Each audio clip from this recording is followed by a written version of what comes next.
Before we jump into today's show, I just wanted to let you know that I have got a brand new 3-part audio series available to download right now.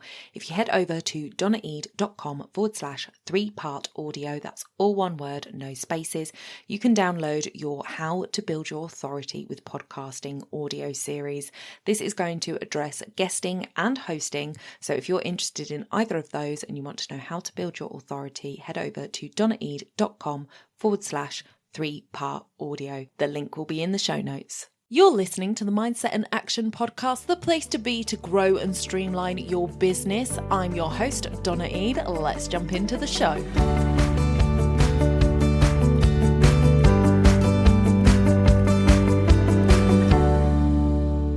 Welcome back to the podcast, everybody, for another mini Mindset Monday. I'm your host, Donna, and today I am here with Clare Sutton. Welcome to the podcast, Clare. Thank you so much. It's so good to be here, Donna. I am so excited for this week, guys, because me and Clare have just wrapped up our Thursday episode and oh my goodness, it's such a good one. We're going to be talking about the big world of coaching, what it is, what it does, how to find one, why you want one, all of the things. Really, really good discussion in there. Really important for you to go and listen to, especially if you're considering a coach in the near future.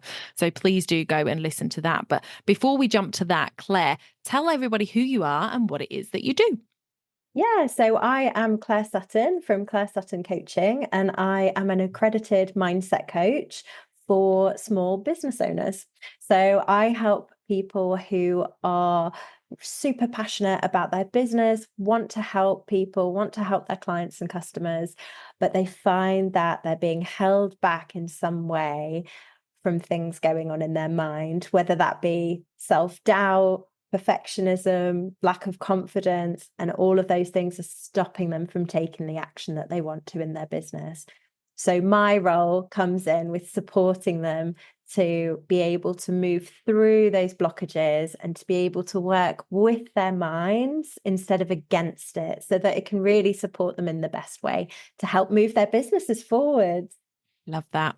That's so good. And we dive into all of that stuff on Thursday, guys. So do take a listen to that. But today we're here to talk about your mindset, Clare. So I feel like I'm going to step into the coaching seat for a minute. Wow, I'm on the hot seat. On the hot seat. Because despite being a coach, you can't coach yourself is one of the things that I know to be true. And also, we're not perfect. So just because you can help people coach with that doesn't mean that you don't have your own mindset blocks that get in the way. So I would love it for you to sort of dive into a mindset block that has kind of kept you stuck either recently or in the past, something that has like really put a dampener on it, and how you personally dealt with it at that time. Obviously, the best idea would have been to go to a coach and get some help with it. And you might have done that, but what is it that you put in place to help you get through that?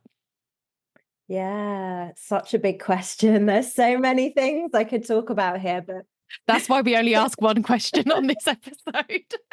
so for me, one of the biggest mindset blocks that I've had to really overcome is about my own self-doubt and fear of judgment, which is something that it feels like I've just was born. Obviously, I wasn't born with it, but it feels like it goes back for as long as I can remember.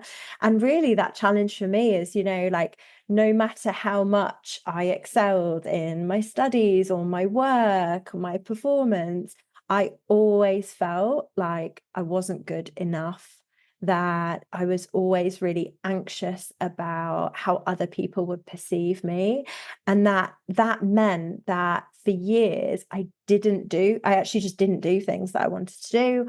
I didn't speak up when I wanted to speak up. I didn't share my thoughts or my, contributions, because of that fear of how I might be perceived, or my doubt that I wasn't kind of good enough or up to that certain level that I needed to be.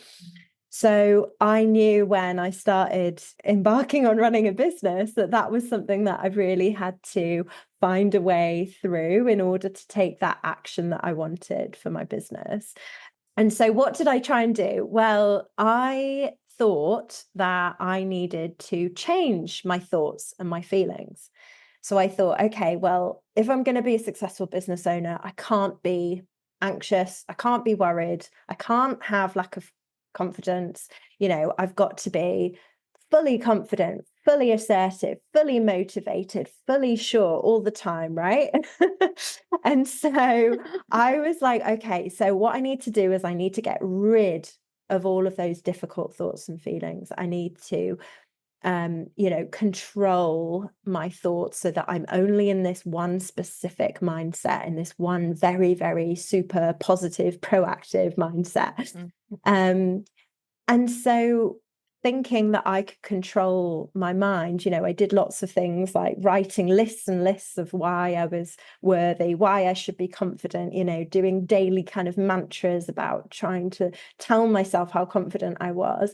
However, that just didn't work because we are human, and having those thoughts of doubt and those kind of inner critical thoughts and feelings that come in is just part of how we've been evolved. And it's a natural part of running a business, a natural part of pushing yourself out of your comfort zone. You're going to feel those things. But because in my head, I'd made them unacceptable, when they snuck back in again, I felt again, it was something wrong with me. Oh, I've failed again. I haven't been able to control them. So the real game changer for me with all of this was then realizing that actually the presence of those difficult thoughts and feelings, like self-doubt, lack of confidence, fear of judgment, they were not the problem. The problem was that I was letting those things control and dictate my actions.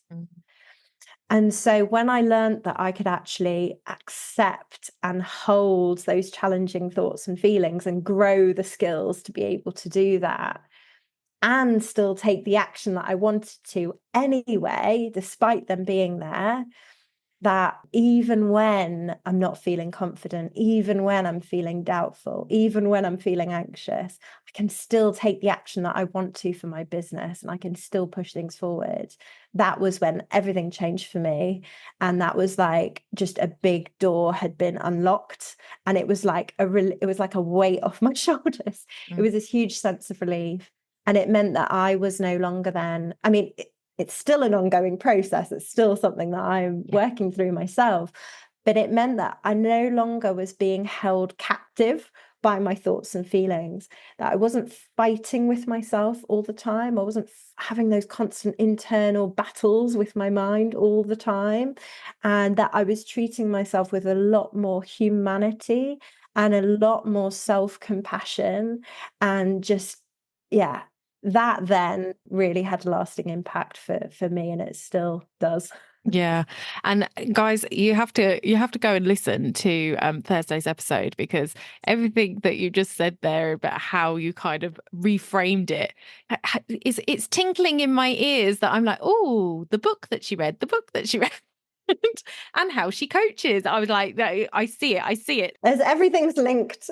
Yeah. You'll have to come back and listen. And if you see those Easter eggs, you'll have to pop them in the comments. Let me know that you made the connection too. I really love the way you describe that, because I think with these mindset episodes, part of the main reason that I like to share them is because I want other business owners to know that they're not alone with suffering with the self-doubt, the inner critic, the imposter syndrome, the fear of judgment, and all of that jazz.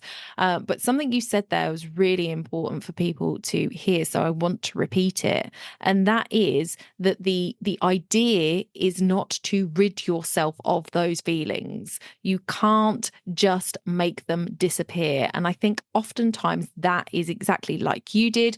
Many of us feel that we need to just squash those. They're not serving us. They need to go away. And it takes me back to, obviously, I've had some coaching and we have Viv come and do the mini mindset Mondays on this channel. And she talks a lot about fear being the thing that stops and gets in the way.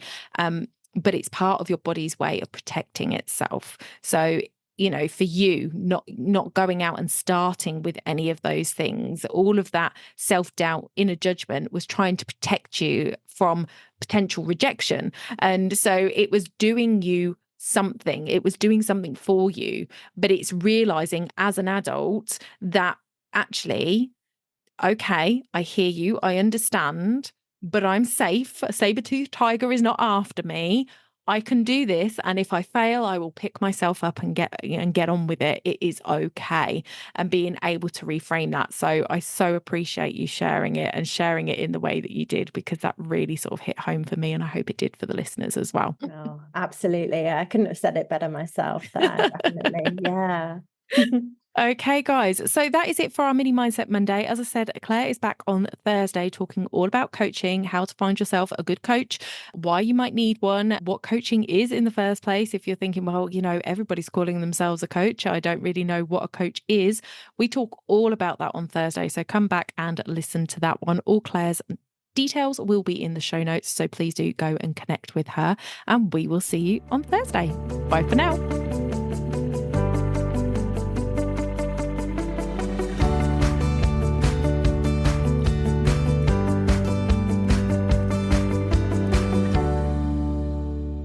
Don't forget to hit those stars and leave a review of the podcast where you listen if you found value in what you heard today. It's a free way you can help the podcast reach more people just like you.